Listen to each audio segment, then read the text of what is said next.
just have to be better than the team you're playing at that particular point. And so many times, and that advice was given to me, ironically, by a guy named Lou Holtz in '07. Everything was so much made about, you're number one, you're this seed. Just be better than the team you're playing. And I've always tried to, keep that in mind as we move forward. Well, they've got,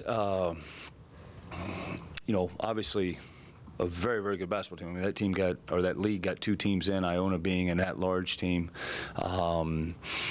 They play extremely hard. They got 5 guys in essence that average double figures. They'll play up tempo, but then they've also got a pretty deliberate offense to what they're doing. And then defensively, we've seen them change things up to man-to-man pressure, to 2-3 zone, to matchup zone. It seems like they've got a lot of different schemes to guard different things. We will have some new things in for Thursday night, no question about that. I don't know if it'll be quite like I always used to watch when Coach Trussell played Michigan, and they'd run plays and be like, I've never seen that before, and I hadn't missed a game. We're not quite like that.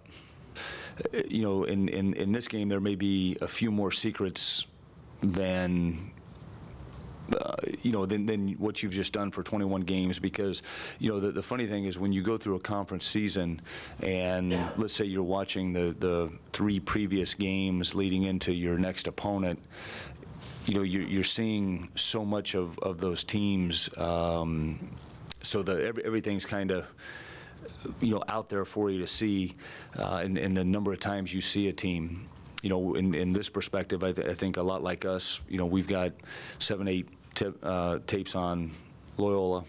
I'm sure they've got, the same on us. And what you probably don't get to see as much is maybe how, Michigan State guarded this particular action, and then how Minnesota guarded this action, and where do we fall in between? How could we hurt the opponent? You probably don't have that luxury as much as you do in a conference season. So I think getting outside, guys not being familiar with each other as much, you haven't seen them, makes a big difference.